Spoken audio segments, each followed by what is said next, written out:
Johnny Gargano makes his WWE return. Plus, an NXT star has suffered an injury, and a major Raw star has teased retirement. All in the wrestling news right now. The Rebel Heart beats again. Johnny Gargano is back in WWE. First time that Johnny Gargano was trending on Twitter for an actual wrestling reason rather than a rumor. He has done well. He's got a lot of mileage out of just sitting at home looking at social media. Going on Twitch from time to time.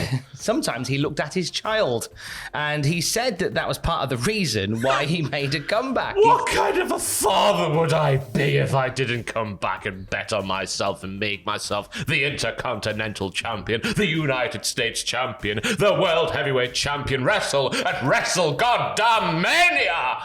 He didn't mention Clash at the Castle, Livid. Clash at the... He didn't even mention that, so I don't think he's even coming to Cardiff, so he's dead to me.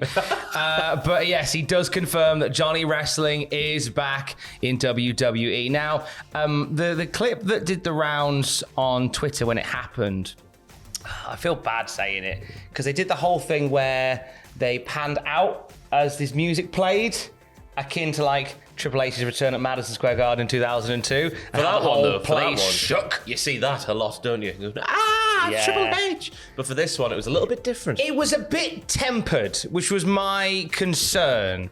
And don't get me wrong, there was lots of people, there was lots of cheers, there was some cheers to see him, lots of cuts to the crowd being like, my girl, Johnny Gargano. But I don't know whether they expected it to be like room shaking, and it wasn't. Just having it pan out. I'm not being cruel. I'm delighted that he's back and he's going to be brilliant. It was just an observation that I made. No, if you watch the clip and as Tom says, they pan out and they were actively, it felt like looking for people going, oh, ah, yeah. Ooh, and giving all the reactions they normally get from big surprise returns like this. It's a weird one. I was expecting when his return to AEW or WWE did happen, well, maybe not so much AEW, but if the return to WWE did happen like it has done, I was expecting like a big introductory promo package, like this is Johnny Wrestling, this is why you might know him, this is why he's very good, because you think back to 2019 and that main roster run he had with Ciampa, no one's remembering that, are they? No. We barely remember that, and we're the sad buggers who cover this every day. It was a wafer-thin run on the main roster with Ciampa. But either way, he came out, he's back, and his first opponent seemingly revealed its Theory. What a lovely way to connect the dots there. And it plays into something that Shawn Michaels said the other week about how NXT call-ups now will have continuity and will more than likely see NXT call-ups initially compared with people they've got history with in NXT. So, of course, the Way are going to reunite. At least it seems that way. But that's not what happened, is it, Ross's hand? No. He kicked him in the head. Basically, they went for that thing, and then Theory came out and basically said, Johnny Gargano, you proper old you, but I've done everything you've just said you want to do there, but I've done it by the time I'm really young, so it sucks to be you, doesn't it? And then Johnny Gargano kicked him in the face. Theory was like, hey, don't worry, you can carry my bags for me. Yeah. And Gargano was like, no, I ain't doing that. To which Triple H went, oh, you're better than me, are you? Good little reference, that.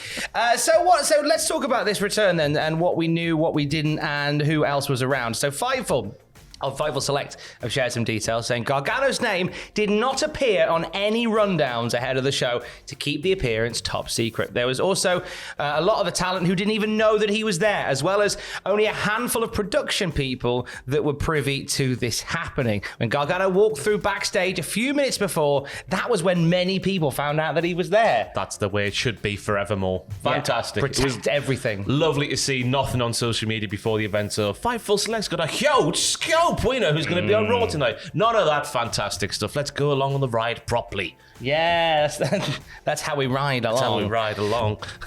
Was there any other options for Johnny Gargano? Well, there was no advanced negotiations that Fightful Select were aware of between Gargano and All Elite Wrestling, despite the fact that he had more than a handful of people in there that were pushing for him to be a part of it and would have, loved to have seen him there.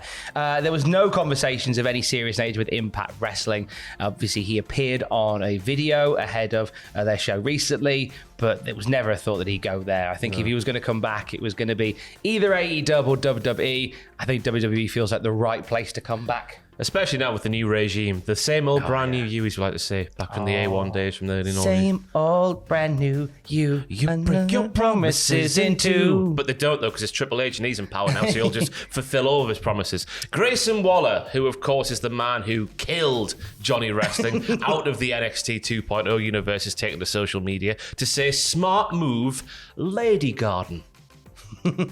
We can't say the word he used on social media, otherwise we'll get demonetized. It begins with a P, though. I'd run from Me Too, he says, which means that Grayson Waller isn't going anywhere near Monday Night Raw anytime soon. No, that's a slight burial of Grayson Waller there, bless him. So Gargano wasn't the only big thing from Raw last night. A couple of other bits from the show last night. Gutted for Gigi Dolin from Toxic Attraction. It was announced just before Raw started that because of Gigi suffering an injury, that Toxic Attraction were out of this cursed Women's Tag Team Championship tournament. And it felt like a real one because she put a little gif on social media of a little cartoon man like sitting on his own on the floor crying. Stu Bennett was replying saying like, oh, peace up, A-Town down and stuff like that. I don't know what he even said. I think he said like reply, be well soon or like get back soon.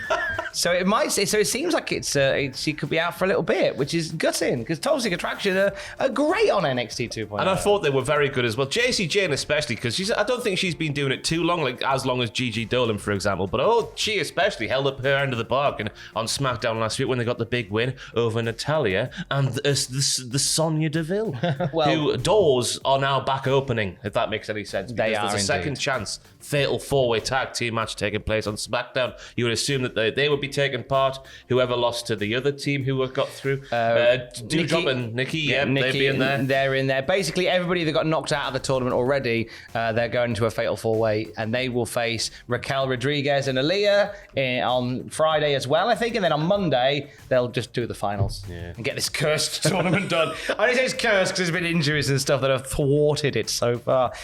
Hey, that's not the only thing happening next week on Raw. Can you tell what it is? Yeah, it's Kurt Angle's theme. Kurt Angle will be returning. Slightly. Can we say that catchphrase anymore?